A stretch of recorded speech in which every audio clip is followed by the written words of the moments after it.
Bienvenue dans cette nouvelle édition de l'actualité au sommaire. Le président équato-guinéen Teodoro Obiang-Nguema Basogo a quitté le Niger ce lundi au terme d'une visite de 24 heures durant laquelle il a rencontré son homologue nigérien Issoufou Mahamadou. Retour sur cette visite et sur ses enjeux dans cette édition.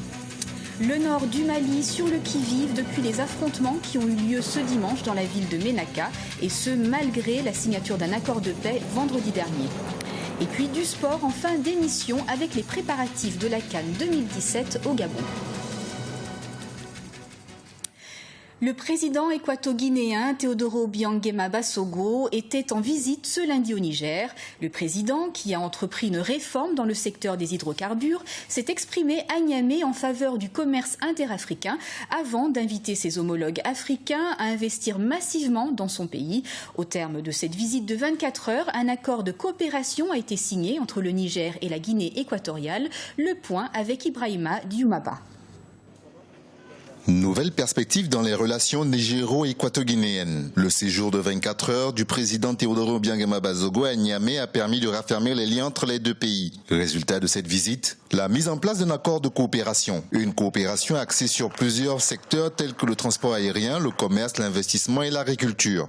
Il y aura une desserte aérienne du Niger par la compagnie aérienne équato-guinéenne. Cela va rapprocher Malabo de Niamey, cela est important. J'ai retenu également la coopération qu'on va instaurer au plan bancaire et financier entre la Guinée équatoriale et le Niger. Et enfin, vous savez que le Niger est un grand pays d'élevage.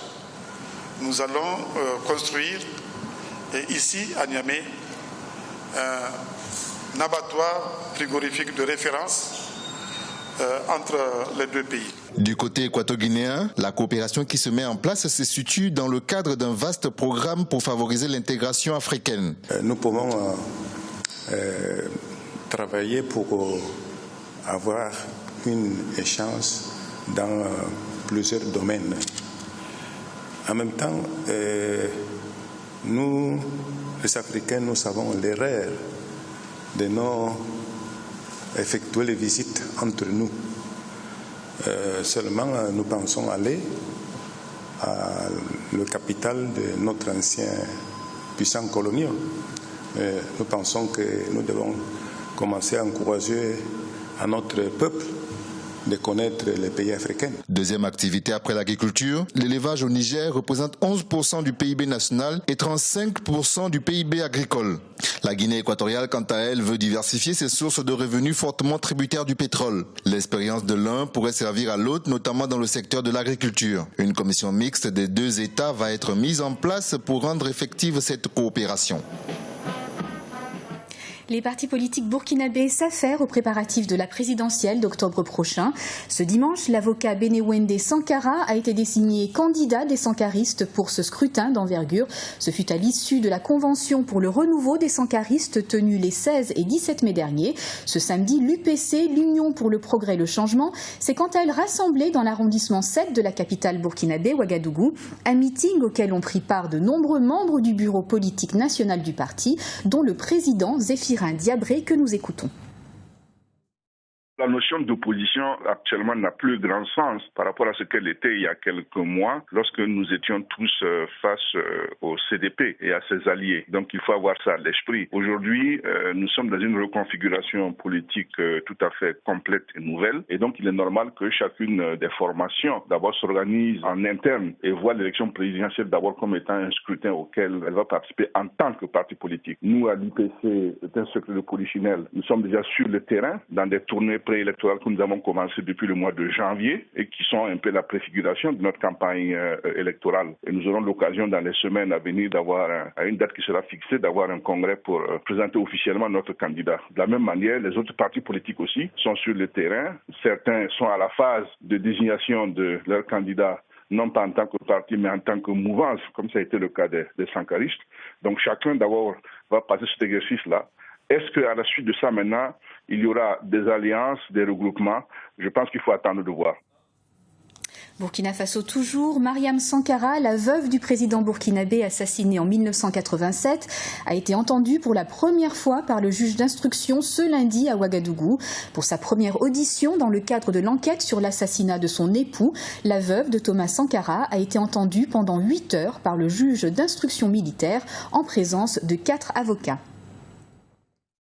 La signature de l'accord de paix ce vendredi 15 mai n'aura pas permis de calmer toutes les tensions au Mali, où la situation reste confuse, notamment à Ménaka, au nord-est du pays. Ce dimanche, les rebelles de la coordination des mouvements de l'Azawad se sont affrontés aux groupes armés pro-gouvernementaux. Plusieurs victimes sont à dénombrer. Les explications d'Arwa Barkala.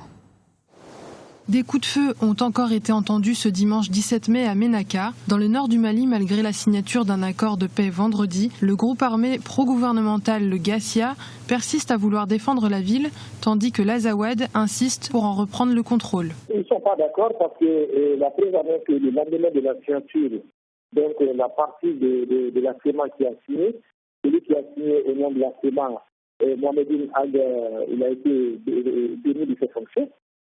Donc, ça, c'est la partie qui a accepté de venir à Bamako. Donc, ils sont deux à signer au nom de la CEMA. Il y a Mohamed et puis il y a Younoussa Touré, le professeur Younoussa Touré. Ils sont les deux à signer. Mais dès le lendemain de la signature, l'autre a été dédonné. Tour à tour, les groupes armés de l'Azawad et le Gassia revendiquent le contrôle de la ville et sèment de concert la confusion, faisant sur leur champ de bataille plusieurs victimes. De son côté, l'ONU accuse le Gassia d'avoir violé le cessez-le-feu. La situation au nord du Mali reste incertaine en dépit de la signature de l'accord de paix. Donc, ça, c'est la partie qui a accepté de venir à Bamako. Donc, ils sont deux à signer au nom de la CEMA.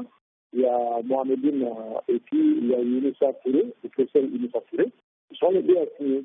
Mais dès le lendemain de la signature, l'autre a été dédonné. Donc, ça veut dire qu'ils ne sont pas du tout d'accord. Et le MLA, l'autre partie du MLA qui a paraphé l'accord à Alger, mais qui n'est pas venu à Bamako, donc n'est pas pour l'instant dans la logique de signer. Parce que c'est eux qui sont à la base de l'attaque de Ménaka. Dans le cadre du cessez-le-feu, à Bamako, on refuse l'envoi de nouvelles troupes pour soutenir le Gassia. Pour l'heure, dans la ville de Ménaka et en périphérie, les communications sont coupées et la population est le véritable laissé-pour-compte de cette confusion. Situation tendue également au Burundi où les manifestations ont repris à Bujumbura, la capitale. Le président Nkurunziza vient de procéder à un remaniement de son gouvernement. 3 ministres ont été limogés. Le ministre de la Défense, Poncien Gassuyu Benwe, est remplacé par Emmanuel Natonvikuye, un civil. Et c'est d'ailleurs la première fois depuis une 50aine d'années qu'un civil occupe ce poste clé au Burundi. Cet ancien magistrat qui a dirigé la Cour anticorruption est, selon la présidence, apolitique. Au ministère des Relations extérieures, Alain-Aimé Nyamitwe, jusqu'ici ambassadeur du Burundi auprès de l'Union africaine, succède à Laurent Kavakure et la ministre du Commerce, Virginie Sidza, a quant à elle été remplacée par Irina Inantore. Place au sport à présent et les Gabonais ont déjà les yeux rivés sur la CAN 2017, la Coupe d'Afrique des Nations qui a pour les autorités gabonaises représente une opportunité de développement économique. De Conakry, le reportage d'Ibrahima Dioumaba. L'organisation de la Coupe d'Afrique des Nations en 2017 au Gabon est très attendue par les autorités dans ce pays. Le ministre en charge des sports espère que la prochaine CAN va permettre une plus grande ouverture sur le pays, mieux que la co-organisation de l'édition 2012 avec la Guinée équatoriale. Il faut comprendre que la CAN est un moteur de développement.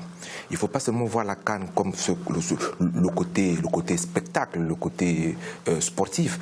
La CAN est un moteur de développement dans le sens où tous les secteurs d'activité vont être boostés pour pouvoir augmenter, améliorer le développement. Vous savez, lorsque nous avons préparé la CAN 2012 avec la Guinée équatoriale, nous sommes partis d'un taux de croissance de moins 0,9% à plus 5,9%. L'État gabonais prévoit la réhabilitation de plusieurs infrastructures dans divers secteurs porteurs de son développement. De réelles perspectives se profilent à l'horizon de la CAN pour le Gabon. Dans tous les secteurs d'activité, nous allons restaurer le transport, les voies de communication. Nous allons restaurer les voies de télécommunication. Nous allons mettre des programmes de mise en valeur de notre patrimoine culturel. Il faut donc que les sociétés de théâtre, les sociétés qui font du spectacle puissent pouvoir s'organiser. Le Gabon a hérité de la CAN 2017 à la suite du forfait de la Libye, en proie à une guerre civile. Pays d'environ 2 millions d'habitants, il va accueillir pour la deuxième fois de son histoire la phase finale de la CAN. C'était le journal de la rédaction. Merci de l'avoir suivi. Retrouvez dans un instant une nouvelle édition de l'actualité.